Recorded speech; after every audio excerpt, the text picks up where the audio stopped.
শুনতে চান তো নাকি?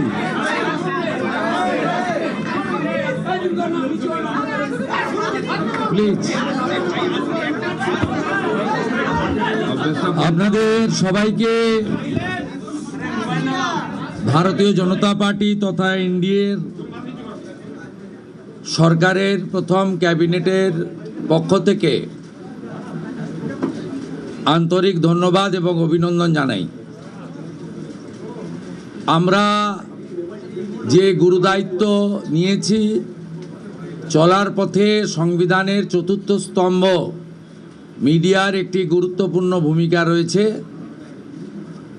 আপনাদের পরামর্শ এবং সহযোগিতা ভারতীয় জনতা পার্টি পরিচালিত ক্যাবিনেট আন্তরিকতার সঙ্গে আশা করে। আমরা আজকে প্রথম ক্যাবিনেটের মিটিং করেছি। আমার সাথে মন্ত্রিসভায়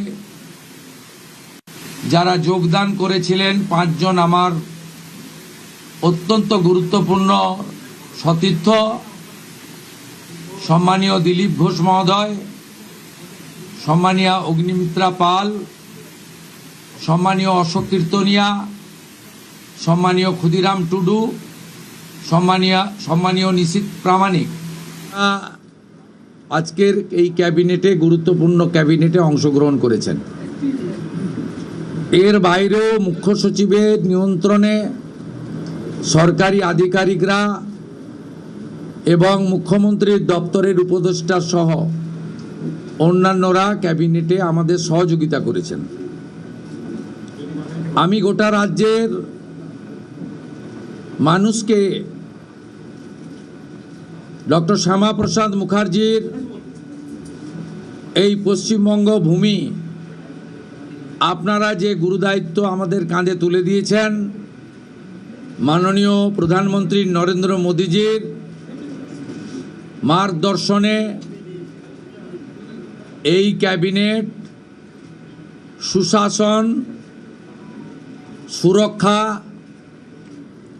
এবং ডবল ইঞ্জিন সরকারের যে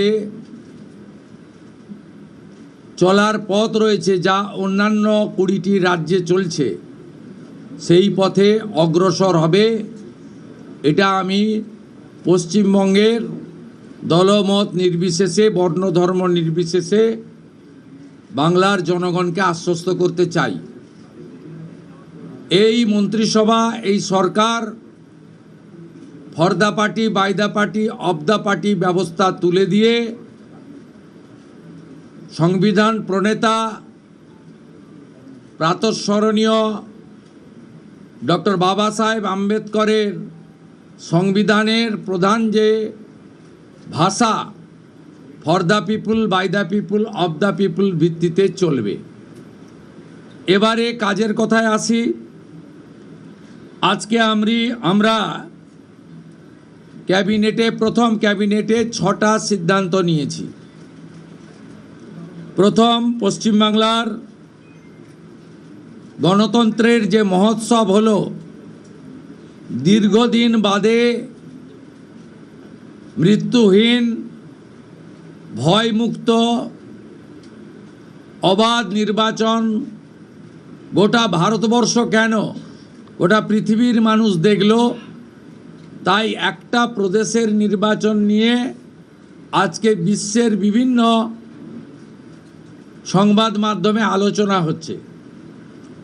তাই আমরা প্রথমেই বাংলার জনগণ তথা 93% ভোট প্রদানকারী ভোটারদেরকে নতমস্তকে কৃতজ্ঞতা জানালাম।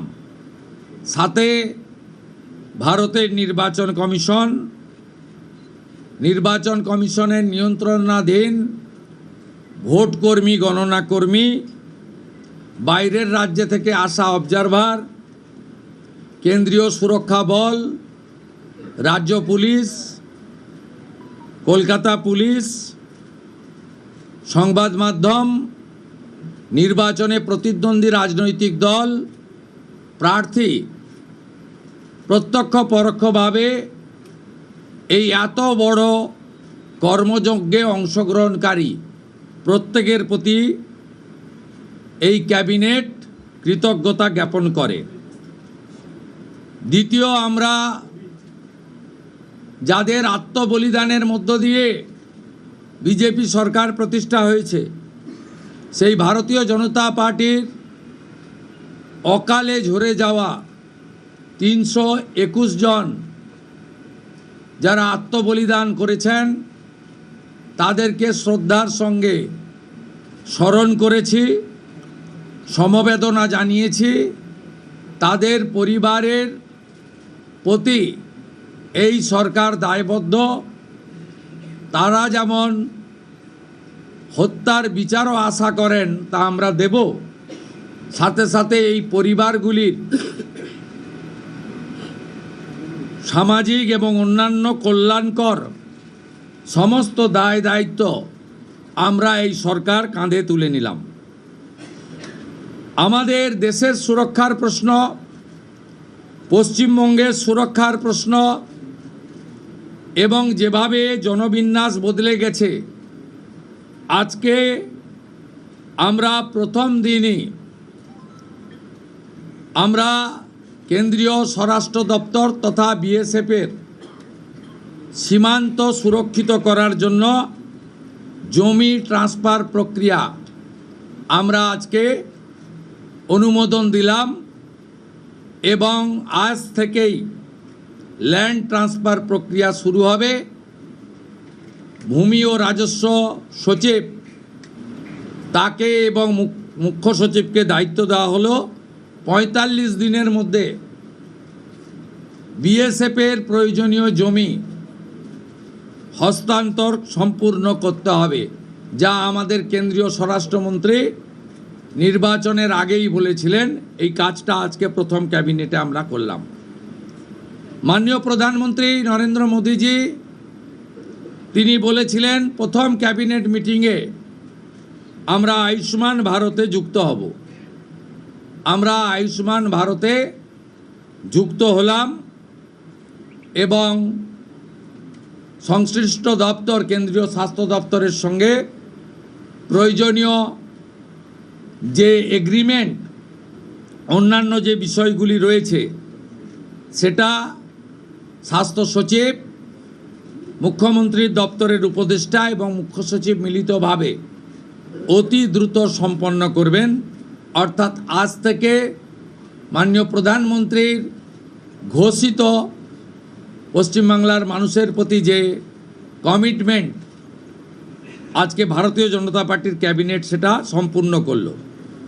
এর সাথে সাথে প্রধানমন্ত্রী জন আরোগ্য যোজনা, প্রধানমন্ত্রী ফসল বীমা যোজনা ক্রপ ইন্স্যুরেন্স, প্রধানমন্ত্রী স্কুলস ফর রাইজিং ইন্ডিয়া PM-শ্রী, প্রধানমন্ত্রী বিশ্বকর্মা, বেটি বাঁচাও বেটি পড়াও, প্রধানমন্ত্রী উজালা যোজনা 3.0 এবং অন্যান্য কেন্দ্রীয় স্কিম বা সেন্ট্রাল গভর্নমেন্ট স্পন্সর্ড স্কিম আমরা যুক্ত হওয়ার সিদ্ধান্ত নিলাম।